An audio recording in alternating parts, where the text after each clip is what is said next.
rapport aux mesures prises par la cellule de crise, est-ce qu'un jour de 2 nationalités est suffisant?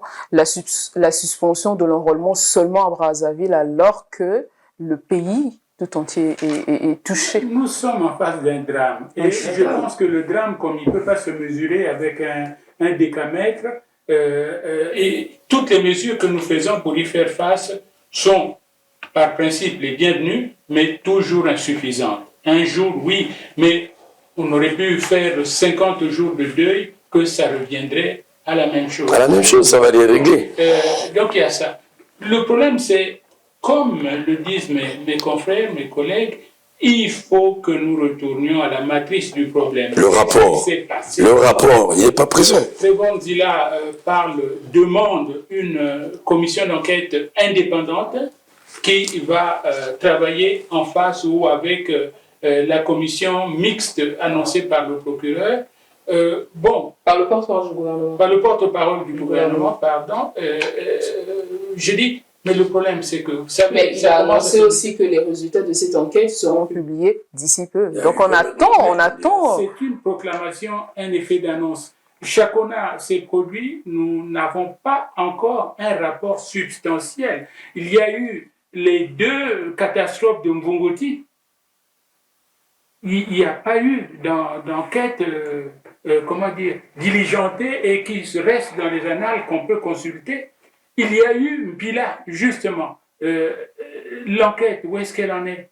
Qui est coupable? Qui a fait quoi? Qui n'a pas fait quoi? Pour que nous en arrivions. Donc c'est comme si, dans notre pays, la vie de notre compatriote ne comptait vraiment pas du tout. Est-ce que cela ne brise-t-il pas la confiance entre, d'un côté, le peuple et les dirigeants? Ernest Dimi, oui. Malheureusement, vous avez déjà dit, la confiance prend un coup. Elle a déjà pris un coup, elle continue de subir le coup. Dès lors que même quand le gouvernement vient pour vous annoncer les faits officiels, le Congolais doute. Vous voyez? Et c'est une confiance dans la reconstitution va prendre du temps. Parce qu'aujourd'hui, à mon entendement, l'homme politique n'est plus crédible aux yeux du citoyen. En tout et pour tout. C'est difficile. Voilà pourquoi quand ils ont proclamé ce recrutement et que ça s'est confirmé, vous avez vu comment les gens sont venus. Ah, enfin, ça au moins nous on arrive. Mais quand ils arrivent, c'est là où j'attire l'attention du gouvernement qui met les commissions d'enquête en place, qu'ils saisissent dès maintenant, s'ils ne l'ont pas encore fait, les ordinateurs, les matrices du comité de recrutement, les ordinateurs, même du ministère de la Défense, pour voir s'ils n'ont pas déjà 1000 heures par an là-bas, pour faire juste défiler les enfants d'autrui, la nuit, les jours, sous la pluie, sous le soleil, pour rien. Ensuite, mais comment ça s'explique que le recrutement se soit passé aussi la nuit? Qu'est-ce qui explique cela? C'est la question qu'on posera pour voir la question repart sur le ministère de la Défense. Il faut que le ministre de la Défense vienne nous expliquer. C'est ces techniciens qui sont sur le terrain. Le ministre de la Défense doit venir dire aux Congolais, voilà pourquoi les gens sont venus la nuit. Le travail chez nous, c'est de 7h à 14h officiellement. 15h, 16h, 17h, 18h. On comprend. Et l'officier dit qu'ils avaient bouclé à 15h. Ils avaient bouclé à 15h. Mais les gens faisaient quoi là à 22h? Mais qu'est-ce qui a retenu les gens sur ce site? Bien, les éléments d'enquête. L'enquête est journalistique. Je ne sais pas ce que diront les politiciens, peut-être qui feront leurs arrangements. Je ne sais pas. L'enquête journalistique a démontré ceci. Il y a eu une alerte. Pas mal de journalistes. Ça, c'est nos enquêtes. D'accord. Il y a eu d'abord une alerte sur Facebook. Malheureusement, je ne la retrouve plus. Qui appelait aux gens que les dossiers vont être pris la nuit. Vous voyez? Et ça s'est passé comme ça. Les gens ont dû sûrement lire ça. Ensuite, il y a eu le fait que les militaires, des militaires qui travaillent au bâtiment de sport, donc à Ordano, auraient dit à certains candidats de revenir la nuit avec des documents moyennant de l'argent. Comme ça, on vous prend, on vous met déjà dans les stades, au lieu d'être vous attendez, quand on arrive demain, on commence par vous. Quand la commission de recrutement arrive demain, elle commence par vous. Et certains ont mené l'argent, d'autres nous n'avons pas. Et c'est quand il faut entrer clandestinement, toi tu es en tenue, tu arrives, tu fais rentrer de quelqu'un à qui tu prends 10 000, tu le fais rentrer, les autres se révoltent. Ah non. Donc, biso va te mbongote, biso va ta famille, toko tate. D'où le fait de marcher, non, toko taka biso tout. C'est comme ça. Et n'oublions pas qu'à l'entrée du stade, c'est comme un gradin. Quand tu rentres, tu ne sais pas que il y a des marches. Il y a une marche. Et tu tombes, alors les autres viennent piétiner. C'est ça les drames. Le commandant de ce bataillon, qui a dit au procureur qu'il serait là. Alors, il doit aussi savoir, si la commission de recrutement n'est pas là, pourquoi il a gardé les enfants là jusqu'à ces heures tardives? Ces éléments qui n'étaient pas de service reviennent en tenue. Il devrait se demander pourquoi vous venez faire. Dès que la police avait aussi constaté les éléments, si le bataillon n'arrivait pas à repartir ces légions, elle allait demander l'intervention de la police et de la gendarmerie pour soit encadrer les jeunes qui attendaient, pour soit pour le maintien d'ordre, les faire repartir chez eux. Merci Ernest Demi. Mais parmi les mesures de cette cellule de crise, on devrait aussi aller plus loin. Pourquoi ne pas faire que les survivants en tout cas, ceux qui ont survécu à ce drame, soient automatiquement recrutés dans l'armée? Bon, mais vous savez, c'est tout un drame, ça. C'est à voir après. En face d'une catastrophe.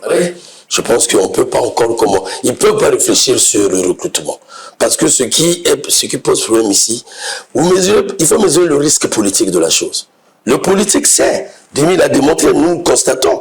Quel est ce politique que vous avez vu à la télé en train de narrer sur cela? Ils ne peuvent pas parce que ils sentent le poids de la responsabilité. Ça a été initié par un ministère qui est membre du gouvernement.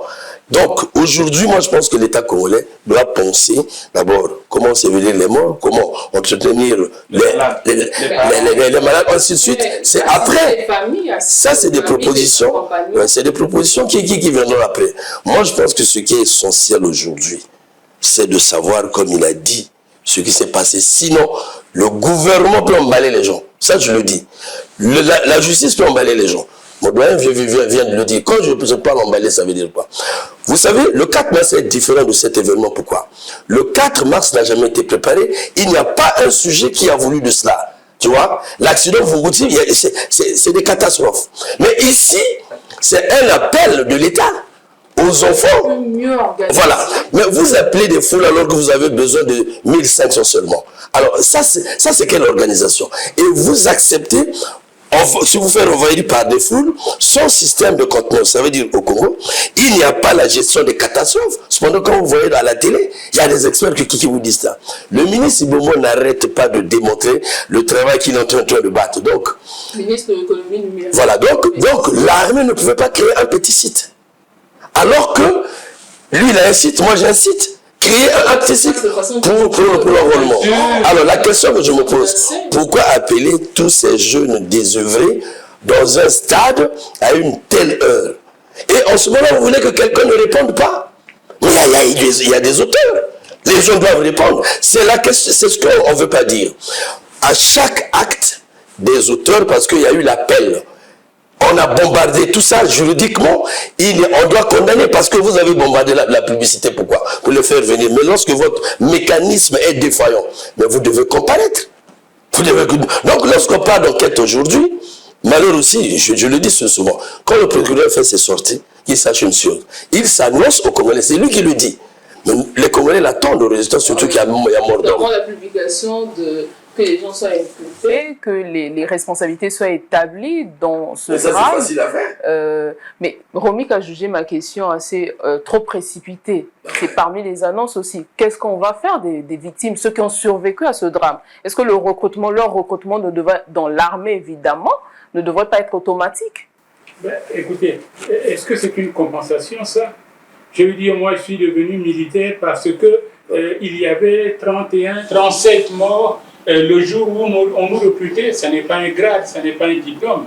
Il faut une mesure sociale. Et la mesure sociale ne doit pas concerner que ces recrues. C'est une mesure sociale sur les critères du travail au Congo. Comment offrir du travail? Comment, lorsque on a répondu à un appel, on doit être jugé et qualifié? Or, vous le savez très bien. Nous le disons et nous l'entendons. On dit les recrutements, surtout de ce genre, peuvent se montrer, inefficaces et inutiles. parce que les listes sont déjà gonflées. C'est-à-dire qu'il y a eu ceux qui... Hormis le recrutement officiel, il y a eu un recrutement officieux. Il y a eu un recrutement de doublure. Donc, les gens dans les quartiers se faufilent avec une enveloppe de 200, 300, 400 000, disant, voilà, bon, occupe-toi de ce cas-là. Et donc, lorsque nous faisons ça, c'est uniquement de la com. C'est uniquement de la façade. Et alors, c'est un problème général de moralité, un problème qui doit nous interpeller tous. Même nous qui n'y étions pas conviés, je veux dire, ça nous a pris tellement mal, ça nous a fait tellement mal de voir des jeunes qui vont chercher du travail, qu'on leur offre de manière propre. Et puis voilà, se retrouver dans un cercueil à la fin. Ernest Dimier. Mais d'ailleurs, dans ce sens, il y a quelque chose qui trame sur la toile. Il y a un jeune qui le dit clairement.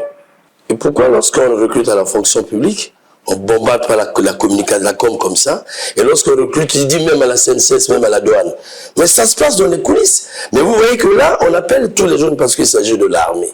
Mais quand c'est comme ça, organiser le système de renseignement, protéger les sujets. Les sujets ne peuvent pas cramer sur le soleil, jusqu'à ce point. Et ce qui a failli m'échapper, excusez-moi, où était la police?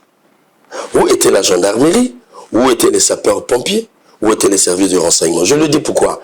Que 3 étudiants sortent pour la grève. À l'instant, ces corps seront là. Parce que ces corps sont faits pour entretenir les foules, encadrer les foules. Comment expliquer que du matin jusqu'à une heure tardive, il y a de telles foules? Même un député n'est pas au courant. Il y a eu une négligence. Ils sont morts de par la négligence parce qu'ils avaient les capacités de dire aux jeunes, retournez chez vous, revenez demain. À l'ambassade de France, nous voyons comment ça se passe. Les gens arrivent à 4 heures. Mais là, il y a eu une négligence. Il faut que les gens comparaissent. Mais avec le numérique, évidemment, on attend les résultats de cette enquête administrative mixte et l'enquête judiciaire lancée par le procureur. Le procureur, mais avec la digitalisation, avec le numérique, on aurait pu éviter. La dernière question aussi sur la question de l'emploi, parce que l'engouement tel qu'on l'a vu, c'est parce que les gens sont dans le désespoir, pas de perspective d'avenir pour cette jeunesse. Madame, s'il y a eu autant de jeunes venus, c'est parce que c'est des gens socialement désarticulés, désespérés, et des gens moribonds, des gens oisifs, malgré qu'ils aient des valises de diplômes. Nous sommes tous passés par le chômage avant de s'auto-employer et peut-être d'être employés par l'État. Mais je crois que la situation a atteint des proportions, c'est-à-dire inquiétantes et à la limite immaîtrisables. C'est le temps pour le gouvernement de regarder le problème, ce n'est pas de regarder avec ce aujourd'hui. Le problème, c'est de cerner. Parlons de nos enfants qui connaissent le numérique. Ils peuvent faire leurs inscriptions en ligne. Vous voyez, ils pouvaient être même 1 million à postuler, chacun devant son smartphone, à photographier ou à scanner son acte de naissance, son diplôme et tout. On voyait, on n'aurait pas vécu ceci. Et puis ensuite, ces problèmes d'enquête. Alors, il faut qu'on en parle. Moi, j'ai toujours dit, je suis contre la façon de faire de notre procureur. Pourquoi? Qui, à la limite, fait une sorte de sketch, même dans des situations les plus dramatiques. Il se précipite à prononcer des mots. Après, il disparaît pour le bon. Après, il disparaît. Mais l'affaire au Canada nous l'a démontré. Je peux continuer? Continuez. Merci. Après, il disparaît. Et après le Conseil supérieur de la magistrature, on le reconduit. 1. De 2. Mais là, par contre, il y a eu des engagements. Mais il y a toujours eu des engagements. Madame, c'est de la littérature. Les promesses politiques n'engagent que ceux qui y croient. Les promesses politiques n'engagent que ceux qui y croient. Vous savez que jusqu'à aujourd'hui, il y a les victimes du 4 mars qui n'ont pas reçu les 3 millions. Voilà. Mais ils croyaient aux promesses du gouvernement à l'époque. Et à l'époque, le Congo était, selon les ministres, en surliquidité. Aujourd'hui, que le Congo est en crise. Madame, non. La situation est grave, il faut qu'on y mette du sérieux. Ce qu'on demande au gouvernement, c'est une mesure, selon je vais peut-être ne pas être d'accord avec Albert, compensatoire. Je n'ai pas obligé d'être d'accord avec lui. Voilà, compensatoire, 1, pour les rescapés, 2, parce qu'il y en a des traumatisés. Il faut que le gouvernement cherche à comprendre ce que chacun d'eux Parce qu'il y en a qui vont refuser de l'armée. Ah non, avec ce qu'on a vécu là, moi je ne peux plus aller dans ces histoires. Comment refuser l'armée? Bon, il y avait la guerre du coup, parce que les gens partaient mourir. Ah non, non, moi, je ne vais pas dans ces histoires, même si on venait vous chercher. Voilà. Donc il faut une compensation pour les victimes. Et deux, pour 1000 personnes, pour 1500 personnes qu'on prend, pour un pays où on a 80 000 ou 90 000 ou 1 million de chômeurs, alors c'est là qu'on l'objet on donne la chance à tout le monde à travers des créneaux fiables et crédibles. Donc, puis, quand on ne peut pas, on laisse. On ne peut pas, face à 1 million de gens, prendre seulement 1000. Donc, on peut attendre qu'on prend 10 000. Quand on prend 10 000, oui, on a quand même 60 000 qui présentent, on enlève 10 000, il reste 70, on peut avoir fait quelque chose. Pourquoi seulement l'armée? Il faut aussi créer l'emploi dans les autres secteurs. Je vous prends le cas que je vous explique quelque chose qui échappe un peu à tout le monde. Vous savez que si il y a trop de gens, entre autres, c'est parce que les résultats du concours de la police de la gendarmerie ne sont jamais proclamés. Alors il y a des rumeurs qui disent que les cas des ministres et autres dignitaires seraient déjà parqués quelque part. Voilà pourquoi on doit saisir les ordinateurs de ces services pour voir les parents qu'ils ont déjà mis ou qu'ils auraient déjà mis. Alors ensuite, il faut qu'on parle aussi au Premier ministre. Il ne doit pas servir... Est-ce qu'il est débordé le Premier? Moi, je ne suis pas dans cette affaire. Moi, c'est le problème qu'il couvre un peu trop ces ministres indélicats. Il couvre un peu trop ces collaborateurs qui ne font pas le travail avec art. Il ne doit pas couvrir les gens comme ça. Il faut que les responsables répondent. Parce que ça donne l'impression que lui qui a la confiance du président de la République et que le président qui a envoyé des Congolais, alors, ils n'ont pas trop de considération pour les mêmes Congolais. Or, il s'agit de la confiance du peuple sur le président qui confie des tâches au Premier ministre. Mais quelqu'un accomplit mal son travail, il y a des drames. Il faut tirer les conséquences de monsieur le Premier ministre. Il ne doit pas prendre tout ça sur lui. La question il a déjà couvert que le Premier ministre couvre trop ses collaborateurs. Il a couvert qui dans quelle affaire? Madame, oui. Est-ce que vous pouvez nous dire aujourd'hui où nous sommes au niveau du gouvernement Makosso, 1 ou 2, avec le dossier FIGA? Donc vous faites allusion au dossier FIGA. Entre autres, il couvre tous ses collaborateurs. Il ne va pas prendre tout ça sur lui. Alors la question de l'emploi, en tout cas, ça pose avec acuité. Le Congo est des rares pays dans la sous-région qui a semblé investir partout et qui a oublié l'emploi.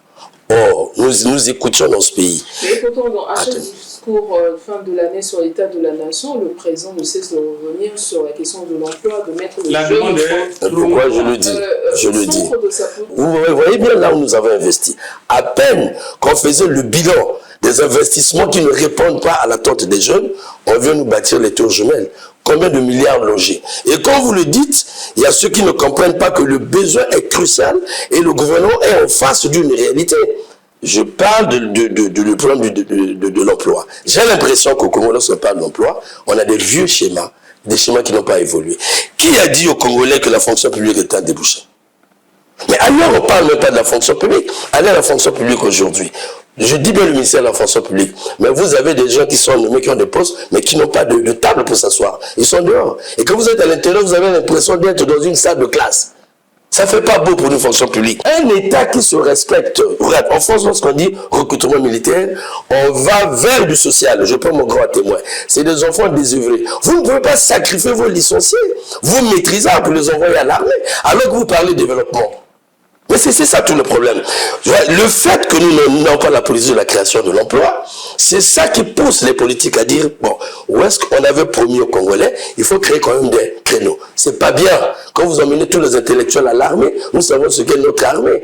Il faut faire de notre armée productive comme à l'époque. Donc aujourd'hui, je me dis, l'État congolais a le devoir de réfléchir, comme il a dit dans d'autres secteurs. Vous voyez maintenant la conséquence. Si on avait reçu le projet agricole, mais l'agriculture devait générer autre chose, des emplois. Parce que lorsque vous produisez, vous transformez. Et donc, nous avons des secteurs du potentiel. Nous avons le bois, nous avons les mines, nous avons la forêt, nous avons le fleuve. Mais vous avez l'impression que le politique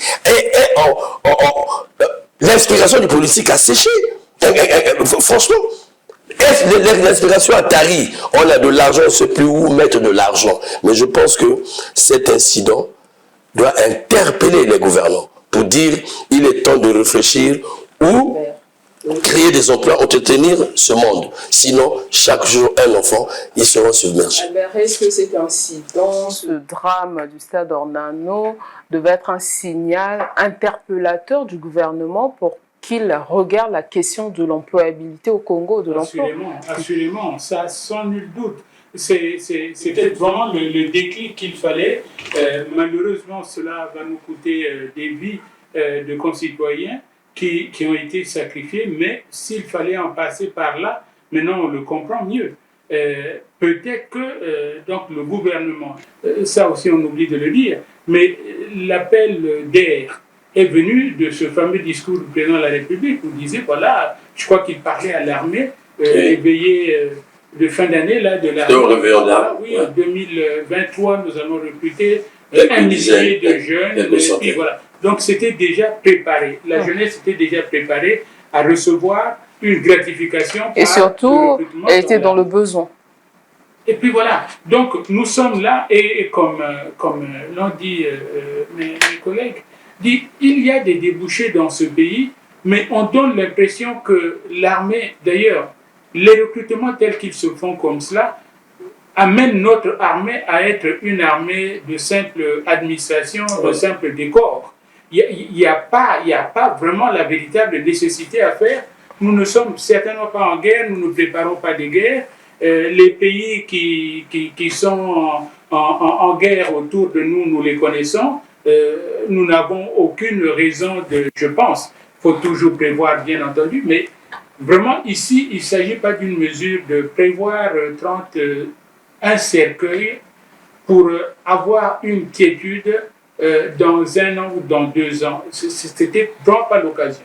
Donc voilà, nous devons nous remettre en cause, je veux dire, à la fois le gouvernement, l'opinion, la société civile et le reste. Ouais, évidemment. Mais est-ce qu'après ce drame, on va s'attendre aux démissions, encore au limogeage dans le gouvernement? La sanction, mais il faut des sanctions. Au Congo, déjà on aurait eu la démission au matin du drame. Les gens seraient déjà en garde à vue. Et je serais en garde à vue. Et c'est là où tous les torts que j'impute au procureur séquence comme ça, les pièces essentielles, on les bloque déjà. Mais on les laisse en liberté, le temps d'effacer les preuves de leur culpabilité dans ce drame. Moi, en conclusion, je dirais plutôt ceci.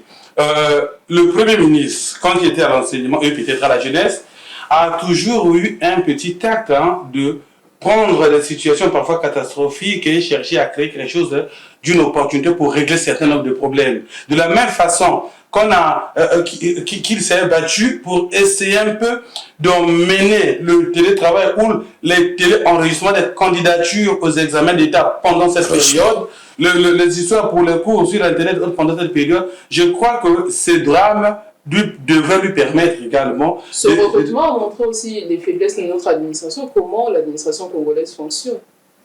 Mais comme d'habitude, mais elle a toujours été faible.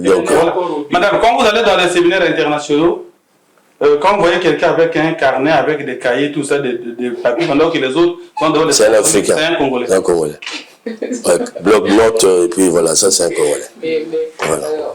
Alors, merci beaucoup à vous trois. Nous sommes de tout cœur avec les familles des victimes. Nous compatissons à ce malheur. Nous sommes affectés tout autant que les familles. En tout cas, nous présentons nos sincères condoléances aux familles qui sont éprouvées et que le Très-Haut vous soutienne et vous accompagne. Merci à vous trois d'avoir pris part à ce plateau. Ernest Dimi, journaliste politique.